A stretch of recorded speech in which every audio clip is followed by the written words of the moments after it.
विधानसभा के शीतकालीन सत्र का आज पहला दिन है और आज पहले दिन भी आप देखेंगे तो बेरमो को जिला बनाने की मांग आजसू विधायक लंबोदर महतो करने को लेकर सदन के बाहर सीढ़ी पर बैठे हैं। यह इनकी मांग नई नहीं है। जब भी शीतकालीन सत्र हो, मानसून सत्र हो, तो आपको यह मांग करते हुए दिख जाएंगे और विभिन्न तरह से, चाहे मुख्यमंत्री से हो या विभागीय अधिकारी से, हमेशा जिला बनाने की मांग को लेकर मुखर होकर आवाज़ उठाते हैं। दादा, क्यों जिला बनाने की मांग आप उठा रहे हैं शुरू से? देखिए, बेरमो अनुमंडल पूरे राज्य का सबसे पुराना अनुमंडल है। 1972 में बना हुआ अनुमंडल, और बेरमो अनुमंडल जिला बनाने की सारी अर्हता को पूरा करता है। आज इसकी जनसंख्या 15 लाख से ज़्यादा है और इसकी अपनी जुडिशरी हर चीज़, मतलब जिला बनने की सारी अर्हता को पूरा करता है। इसे कम जनसंख्या वाले को, कम प्रखंड वाले को, कम थाना क्षेत्र वाले को सरकार ने कई इस तरह के अनुमंडलों को जिला बनाया है।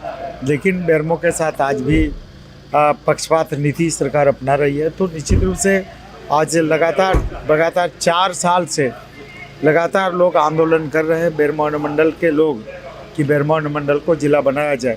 और अभी भी आप देखेंगे बेरमो अनुमंडल के बाहर लगातार 6 दिसंबर से लोग धरने पर भी बैठे हुए।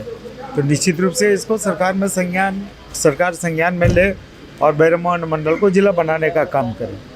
बेरमो अनुमंडल अगर जिला बनता तो कितना फ़ायदा होगा और कितना दूर अभी लोगों को दूरी तय करना पड़ता है? देखिए, निश्चित रूप से जब बेरमो अनुमंडल जिला बन जाता है तो आप पूरा जो नक्सल प्रभावित क्षेत्र है, चाहे हम लोग जुमरा पहाड़ करें, चतुर्चट्टी क्षेत्र की बात करें, मोहाटारदाने क्षेत्र, निश्चित रूप से विकास का रास्ता सुगम होगा। विकास के लिए लोगों को दूर नहीं जाना पड़ेगा और विकास के लिए ज़्यादा से ज़्यादा मौका मिलेगा ऐसे क्षेत्रों को विकास होने के लिए। तो निश्चित रूप से स्थानीय प्रशासन जितना नज़दीक पहुंचेगा, लोगों का विकास का रास्ता उतना ही सुगम होगा। सदन में भी यह मामला उठेगा? निश्चित रूप से सदन में भी इस मामले को उठाने का काम करेंगे और पूर्व में भी आप देखोगे कि लगातार इस मामले को लेकर हम लोग मुखर रहे हैं। सड़क से लेकर सदन तक आंदोलन करते रहे हैं और आगे भी करते रहेंगे जब तक कि सरकार बेरमो अनुमंडल को जिला नहीं बनाती है। 4 साल बीत गया है, जल्दी चुनाव होना है, तो क्या लगता है कि जो उम्मीद थी वो पूरी सरकार खरी नहीं उतरी है उस उम्मीद पर? देखिए, वर्तमान सरकार की हम लोग बात कर रहे थे। वर्तमान सरकार पूरी तरह से फेल है, हर क्षेत्र में फेल है। चाहे हम लोग लॉ एंड ऑर्डर की बात करें, लॉ एंड ऑर्डर में तो पैसा नहीं लगता है। विकास में भले पैसे क्या हो सकता थे, लॉ एंड ऑर्डर में तो लॉ एंड ऑर्डर में पैसे क्या हो सकता है, लॉ एंड ऑर्डर भी नहीं कंट्रोल कर पाई है। आज देखें कि आपराधिक गतिविधियाँ बढ़ी हुई है, महिलाओं के साथ बलात्कार की घटनाएं बढ़ी हुई है, पूरा आप देखें नक्सल गतिविधियां बढ़ी हुई है और लोहे, बालू और कोयले की एकदम चरम पर लूट जारी है। भ्रष्टाचार पूरे राज्य में चरम पर है।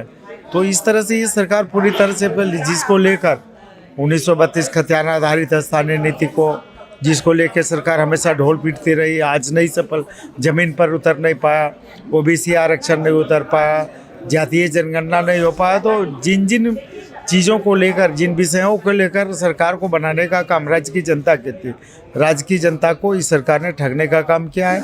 और यही कारण है कि पूरे राज्य की जनता में आक्रोश है सरकार के प्रति। जेएसएससी के खिलाफ भी छात्र आक्रोशित है और घेराव करने पहुंच रहे, क्या कहेंगे और किस तरह से देखते हैं? उनकी मांग कहीं ना कहीं दब जाती है हमेशा। देखिए, निश्चित रूप से आज जो शिक्षित बेरोजगार है झारखंड राज्य में, नियोजन के मामले में और नौकरी देने के मामले में भी सरकार पूरी तरह से फेल है।